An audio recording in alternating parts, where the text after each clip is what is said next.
మేధావుల సంఘీభావ సభ అని మనం అనుకుంటున్నాం. సో ఈ నేపథ్యంలో నేను చెప్పేది ఏంటంటే, మనం ప్రతి సందర్భంలో మాట్లాడుకునేది బహుజన రాజ్యాధికారం గురించి మనం మాట్లాడతాం. సో ఇదే విషయంలో ఇదే ఆలోచనతో ఇదే ముందడుగుతో ఆ దిశగా కూడా మనం పయనించాలి. ఈ వర్గీకరణ సాధించుకున్న తర్వాత ఎవరైతే వ్యతిరేకిస్తున్నారో అన్ని శక్తులను కలుపుకొని ముందుకెళ్తేనే ఈ బహుజన రాజ్యాధికారం అన్నది సాధ్యమవుతుంది. సో దీన్ని మనం పరిగణలోకి తీసుకొనే ఖచ్చితంగా అడుగు ముందుకేయాల్సిన అవసరం ఉంది. తెలంగాణ విషయానికి వద్దాం. అంటే నాకు ఈ మధ్యకాలంలో ఎదురైన కొన్ని అనుభవాలని, మేము ఎదుర్కొంటున్న సమస్యలని మీ ముందు పెట్టదలుచుకున్నాము. ఇవన్నీ లింకే. ఎందుకంటే ఏ పార్టీ కూడా ఎస్సీ వర్గీకరణ మీద సుప్రీంకోర్టు డైరెక్షన్ వచ్చిన తర్వాత ఒక రివ్యూ మీటింగ్ కానీ ఒక సమావేశం కానీ ఏర్పాటు చేసుకున్నాయా? ఆ పార్టీలని మనం ఏమైనా క్వశ్చన్ చేస్తున్నామా అన్నది కూడా మనం ఆలోచించాలి. చూస్తున్నారు అంతే. అటు సైడ్ వాళ్ళు మీటింగ్లు పెడుతున్నారు, ఇటు సైడ్ వీళ్ళు మీటింగ్లు పెడుతున్నారు. అన్నీ గమనిస్తున్నారు. కానీ నిర్ణయించాల్సింది, డెసిషన్ తీసుకోవాల్సింది, సమాజాన్ని ముందుకు నడిపించాల్సిన బాధ్యత పార్టీల మీద కూడా ఉన్నది. మరి ఆ పార్టీలు ఏ డైరెక్షన్లో వెళ్తున్నాయి? వాళ్ళు ప్రశాంతంగా గమనిస్తూ ఉన్నారు. అండ్ ఇంకొక భయంకరమైన విషయం ఏంటంటే, తెలంగాణలో అన్ని పార్టీలు కలిసే ఉన్నాయి. ఇది మనం ప్రధానంగా గమనించాలి. అన్ని పార్టీలకు ఒక కామన్ ఎజెండా ఉంది. ఆ ఎజెండా భూమి చుట్టూ తిరుగుతున్నది. భవిష్యత్తులో జరగాల్సింది భూపోరాటం జరగాలి. మిగిలిపోయిన భూమిని పేదలకు పంచకపోతే విదేశీ శక్తుల్లోకి వెళ్ళిపోతుంది తెలంగాణ. రాసిపెట్టుకోండి మీరు. మేము గ్రౌండ్లో తిరుగుతున్నాం కాబట్టి ఈ అంశం గురించి మాట్లాడుతున్నాం. మొత్తం భూమి అన్ని పార్టీ నాయకుల చేతుల్లో ఉన్నది. ఆ విషయంలో మాత్రం ఎక్కడా పార్టీలు మాట్లాడాయి. రేవంత్ రెడ్డి అంటాడు కేటీఆర్ని లోపలేస్తా అని 55 కోట్ల చుట్టూ తిప్పుతున్నాడు. కానీ కేటీఆర్ బినామీ కంపెనీల జోలికి పోతలేరు. కేటీఆర్ ఫోర్త్ సిటీ అక్కడ జరిగే కుంభకోణాలు, మంత్రులు వాళ్ళు కొనుగోలు చేస్తున్న భూముల గురించి కేటీఆర్ మాట్లాడాడు. బీజేపీ కిషన్ రెడ్డి సైలెంట్గానే ఉంటాడు.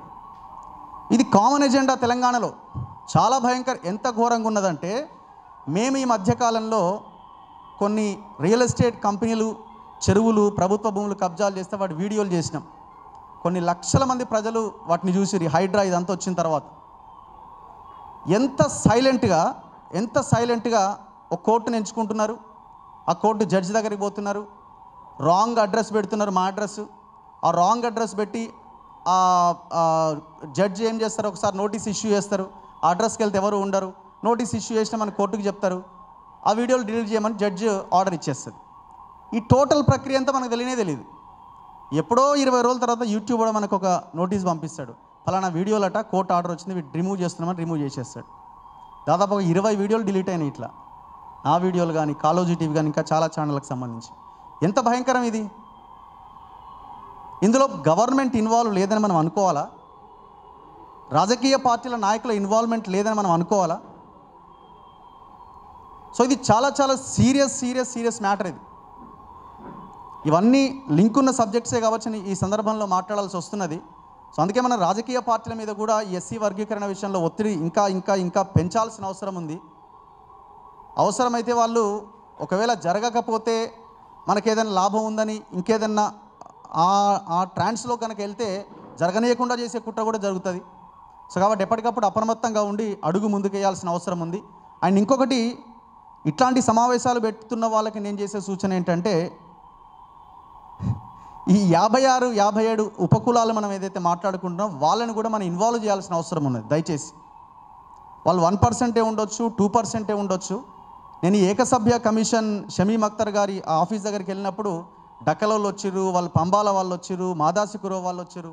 అరే మేము క్యాస్ట్ సర్టిఫికేట్ కోసం మేము ఆర్డీఓ దగ్గరికి పోవాలని అడుగుతున్నారు. ఎంత భయంకరమైన విషయం ఇది! కులం సర్టిఫికేట్ కోసం మనం ఎంఆర్ఓ ఆఫీస్కి వెళ్తే వాళ్ళు ఆర్డీఓ ఆఫీస్కి వెళ్ళాలి.